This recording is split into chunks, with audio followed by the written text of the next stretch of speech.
Hey guys, welcome back to our channel.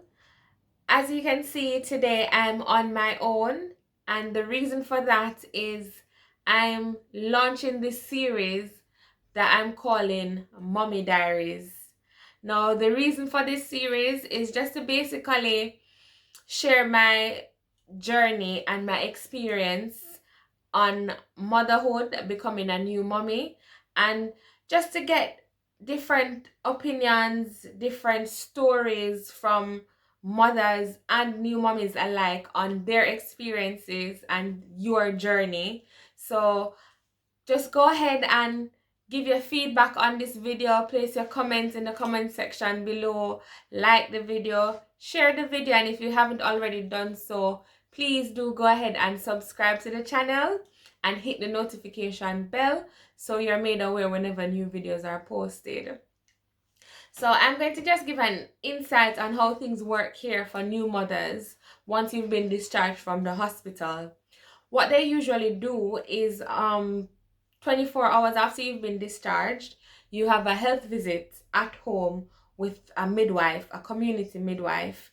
So what they do is they come to the house and they just basically check on you and the baby, see how you guys are, the baby and you as a mommy adjusting, see how everything is doing, ask how you're coping, and just basically facilitate any questions that you may have. If for example, if there's anything that you've noticed with the baby that you don't think is normal and you may need a bit of clarity on it.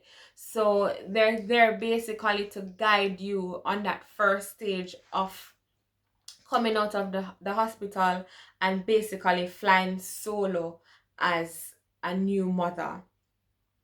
So because of COVID, I did not have that because of the restrictions. What they did for me instead was do a telephone consultation. So on my telephone consultation, I was told that I'd have two clinics that I'd have to attend. The first one would have been 5 days after the birth of the baby, and the second one, which would be the discharge clinic, where I'd be discharged from meeting with the midwife or speaking to the midwife, would be on day 8. So after the discharge clinic, anything concerning myself and the baby, provided that everything goes well, would have to be dealt with by the doctors. So for me, going into day 5, where I knew I had to go to clinic, I basically just tried to prepare myself, where I packed the baby bag and packed the red book. So that's a book that you're given here in the UK with all of the baby's details, date of birth, etc. And it basically just gives you a rundown on all of the vaccinations that will be needed. There's also a section in there that tells you what to expect in the first few weeks of the baby's life, and all of the notes that the midwife and the doctors, all of the notes that they take on each visit is recorded in this book. So I got all of that prepared, right? On the morning when I had the clinic, I woke up and I was just in a really bad mood. I was just feeling moody and I just didn't want to talk to Brian any at all. And about 15 minutes to the appointment, Brian was asking me if he should go and get ready now. And looking back on it now, I can laugh, but at that point, guys, I was just not having it. I was annoyed, and that just heightened the nasty mood that I was in.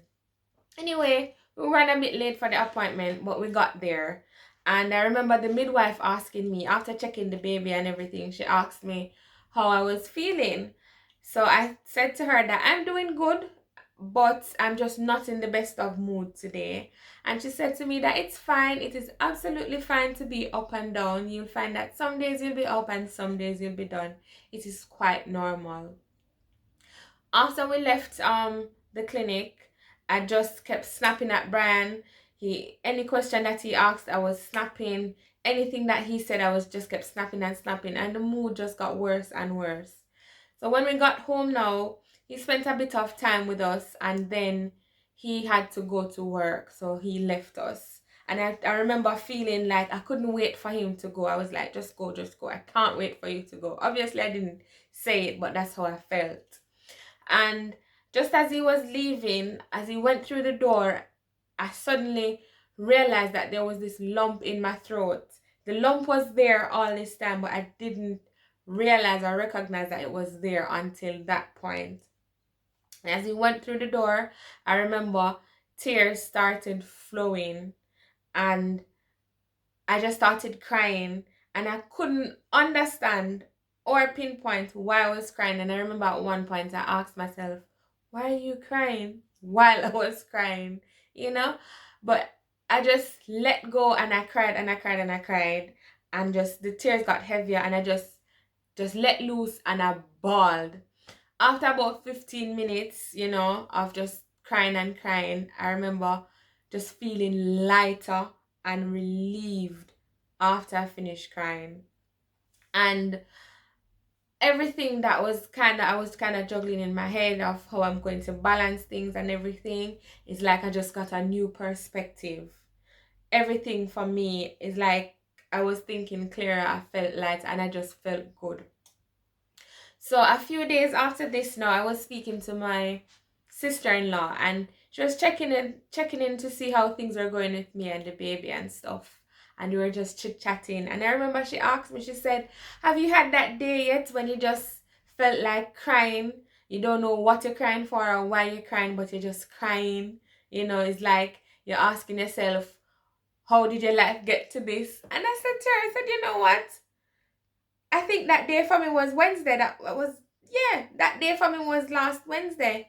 And I explained to her what happened and how I kept snapping at Brian and stuff.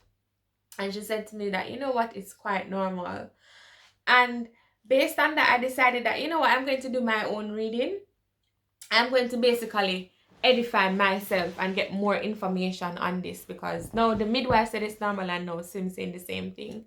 So I went ahead and I did my own research and I did a bit of reading and stuff, and I came across two things that I want to speak about today, because I think that it is very important for us as new mothers to identify the differences and know when we need to get help. The two things are baby blues and postpartum depression. They share similar symptoms, but there is a difference, and I will speak on the symptoms that you experience for baby blues. So for baby blues, you will feel irritable, you'll have mood swings, you'll feel angry and annoyed, you will feel like crying, you will feel sad. For some people, they lose their appetite, and some people lose concentration. So you may be doing something and you leave that and go and do something else. You totally forget, so you did already do something around this. So, that's how it works. And from my reading, I've learned that it is quite normal, and it is as a result of a drastic drop in hormones, right? So during pregnancy, you know that all your hormone levels, they are heightened, and there are two specific hormones that are heightened during pregnancy that I want to speak about is progesterone and estrogen. Those two hormones especially are increased, and after giving birth, the levels that you produce them on, they begin to decline, and there's a drastic drop in the level of progesterone and estrogen, right? And as a result of that, you start having these different emotions. The emotions are heightened. The happy emotions are heightened, the excited ones are heightened, and the darker ones too, however, they too are heightened. So you will feel sad, you will feel like crying, you will feel lonely, all of that, all of these emotions coming together at once. It's a bit of a roller coaster of emotions, and this is why I had the midwife saying to me that it is quite normal, and this is why my sister-in-law said to me that it's quite normal. It is expected, guys. So if you find yourself like me, crying and cannot explain why you're crying, that is the reason for it. It's because of your hormones trying to get back to normal. They're trying to balance themselves back out, and as a result of that, your emotions just go haywire. Quite normal. As I mentioned before, postpartum depression shares similar symptoms as baby blues.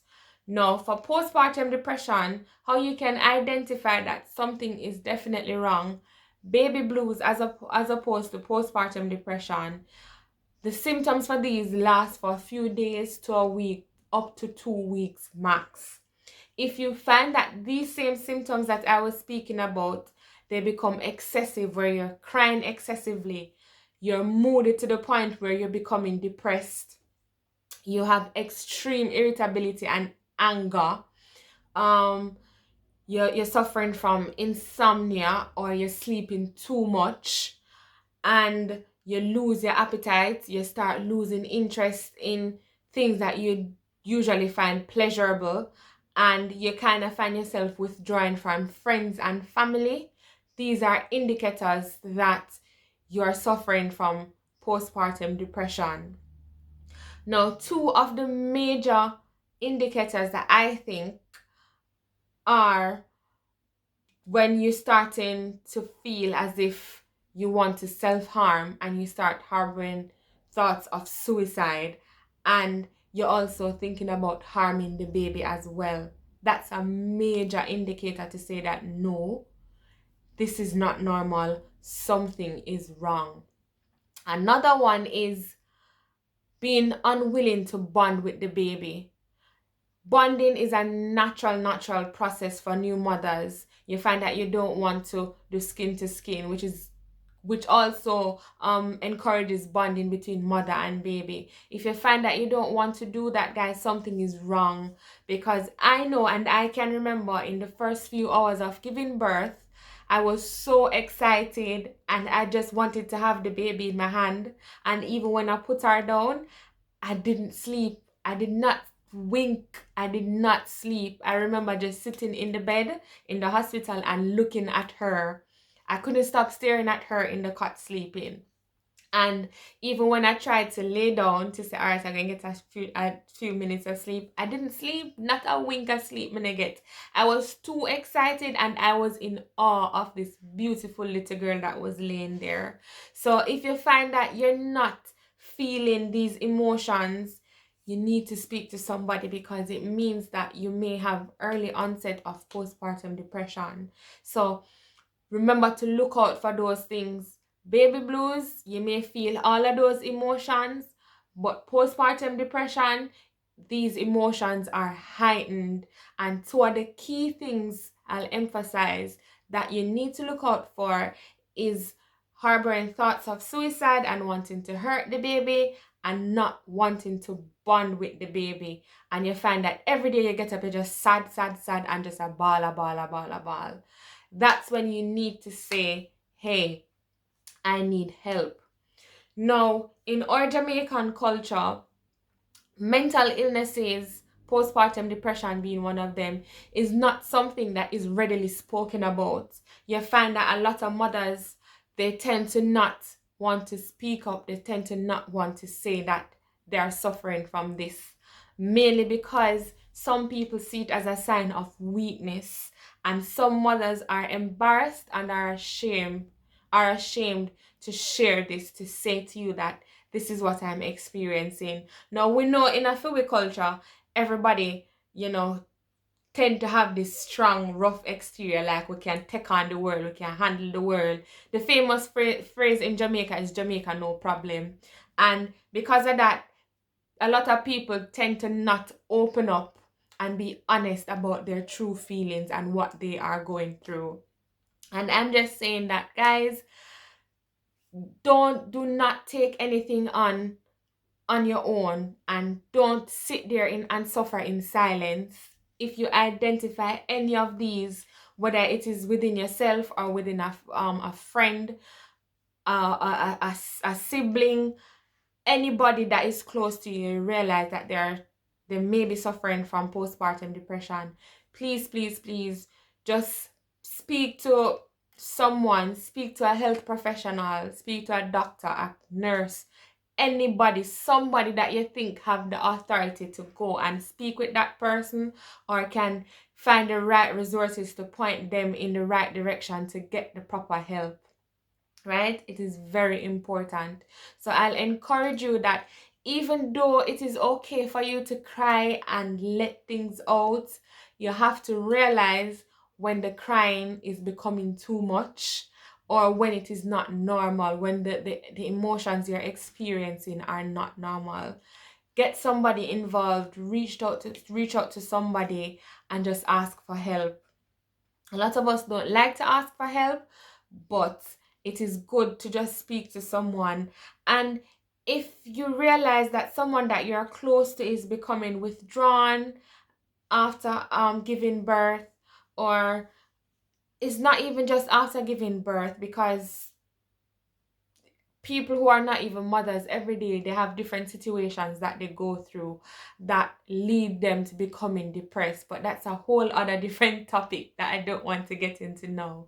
But if you realize any changes in any of your friends, neighbors, sibling, especially if they've given birth and they don't have much support, you can sometimes go and visit, sit with them, chat with them, just to lift their spirits a bit and encourage them, let them know that they are doing well, offer support in whatever way that you can, even if it is support in handing a simple pamphlet to give them information, or sending a link, because we're more technologically advanced now, so share a link and let them read it, and getting someone else involved to assist them.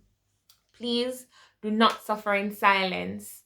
Please, guys, it's the rate of people just suffering with mental illness these days, it is extremely, extremely high. And motherhood is meant to be a time of happiness, where you're overjoyed and overwhelmed with this new life, this new bundle of joy. And it would be a shame for a new mother to be suffering and with postpartum depression, and kind of missing out on those first stages of your baby's life. So please don't be ashamed, don't be afraid to reach out. It's okay to cry, but know when it is no longer okay and when it is becoming too much. Yes, so I hope that this little talk that I've had today has helped someone. I hope that the information that I've given, you find it useful. What I'll also do is I'll place links in the description, so you can do your further readings on postpartum depression and on baby blues. And just give your feedback, guys. Let me know if you like this video, if you want me to continue to do mommy diaries, any suggestions that you may have on things that you think I can talk about. Please get in touch, give your feedback, place your comments down below, and go ahead and like the video and share it. Thank you so much, guys, for giving me the time, for listening to me, and I'll see you on the next video. All right, take care.